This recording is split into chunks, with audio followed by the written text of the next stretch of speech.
नमस्कार मित्रों, जय माता संगठा। आज हम बात करते हैं घरों की। घर कैसा होना चाहिए, शुभ घर कौन सा होता है।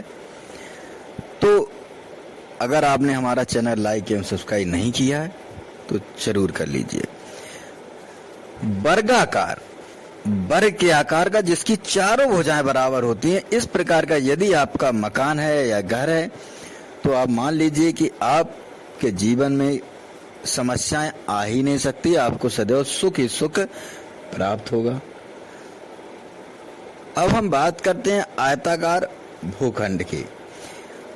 आप जो घर लेने वाले हैं या लेना चाहते हैं, आयताकार भूखंड लिया जा सकता है। आयताकार भूखंड वर्गाकार के समान श्रेष्ठ है माना जाता है।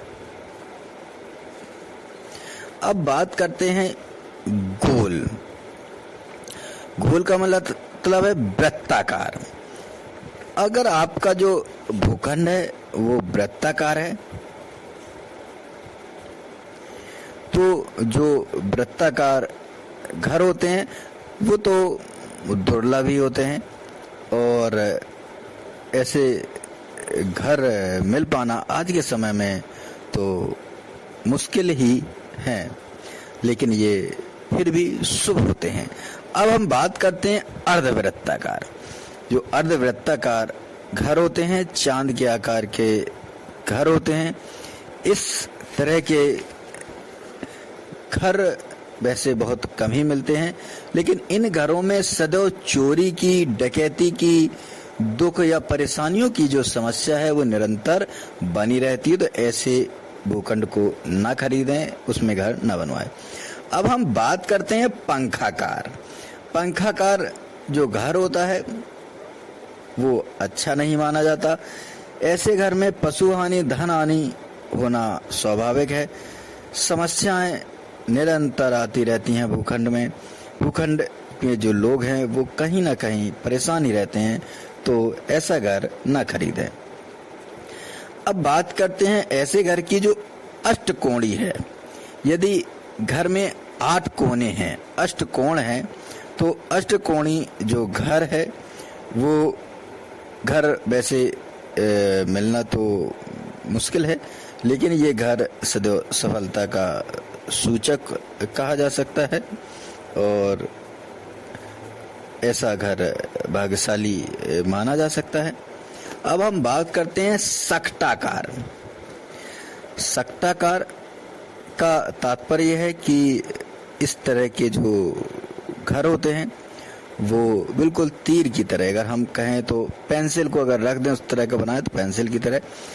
तो जो सक्टाकार भूखंड अशुभता का ही पर्याय है, इसलिए ऐसे भूखंडों को ना लें। अब हम बात करते हैं तबलाकार।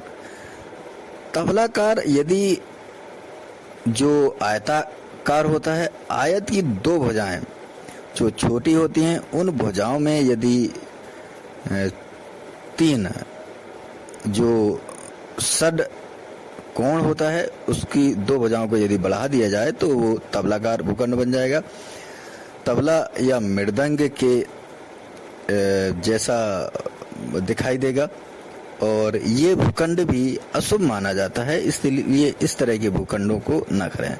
अब बात करते हैं कुछ ऐसे घर होते हैं जिन घरों में गांव में लोग एक घर होता है, उसी में दूसरा घर ले लिया, फिर तीसरा ले लिया, तो वो धनुष के आकार के घर बन जाते हैं।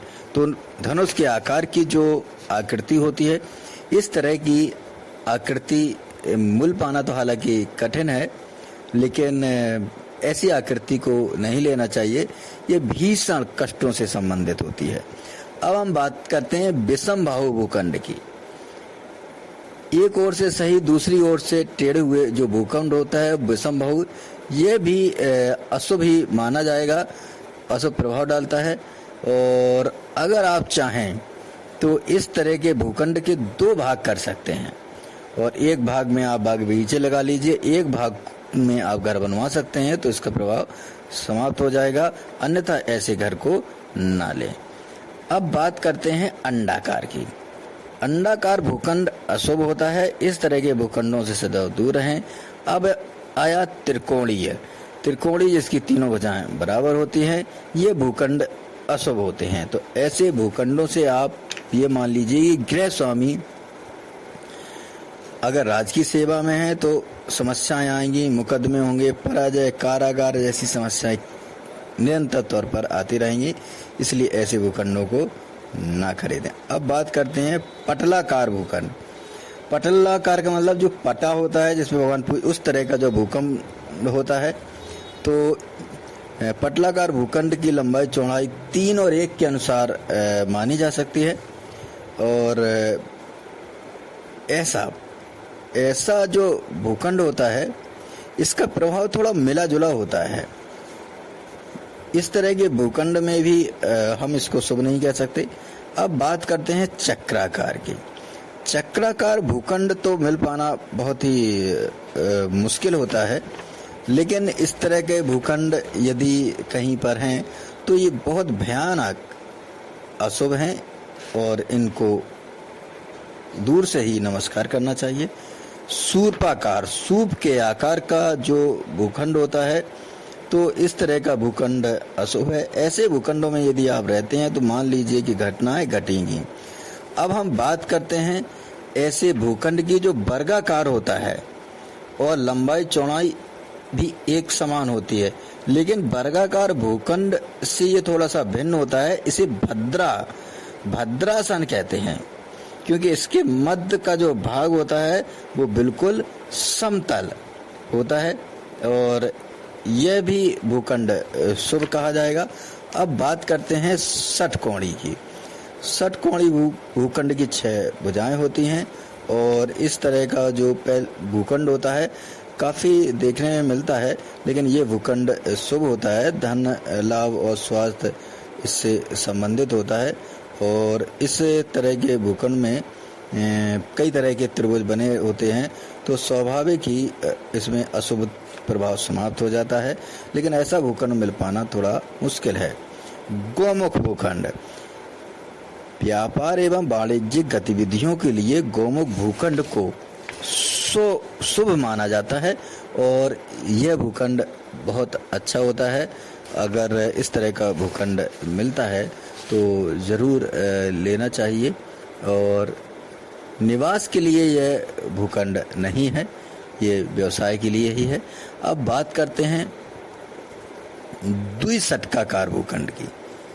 ऐसे भूखंड जो में नसैनी के आकार के होते हैं या घर जो नसैनी के आकार के होते हैं, इस तरह के भूखंड महाशुभ हैं, इनसे दूर रहें।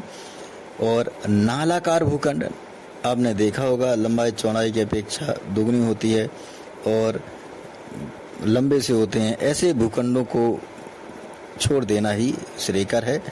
और मूसल के आकार के सिंह मुख आकार। एक और बात करते हैं सिंह मुख आकार। ऐसे भूखंड जो सिंह मुख वाले हैं, तो ऐसे भूखंडों में व्यापारिक गतिविधियां काफी सफल रहती हैं, लेकिन ऐसे भूखंडों में रहना उचित नहीं है, नहीं तो व्यक्ति अशुभ ही रहेगा और उसका शरीर जो है वो स्वस्थ नहीं हो पाएगा। टी आकार। टी आकार का भी भूखंड अनिष्टकारी है। चिमटाकार ये भूखंड नहीं लेना चाहिए। और एक होता है मटका के आकार का या कुंभाकार, तो इस तरह के भूखंड रोक दोग देते हैं। तो अगर आपको भूखंड लेना है तो या तो वर्गाकार लीजिए या तो फिर आयताकार लीजिए। और ध्यान रखिए, यदि उत्तर पूर्व कोण में या वास्तु पुरुष के मस्तक में लगा हुआ meter, kitchen, store, latrine, bathroom बनी हुई है तो आपके घर में महाशुभ होगा। इसलिए इन बातों को ध्यान रखिए और सुखी रहिए। हमारे चैनल को लाइक एवं सब्सक्राइब जरूर कीजिए। किसी प्रकार की समस्या के लिए आप हमसे संपर्क कर सकते हैं। धन्यवाद।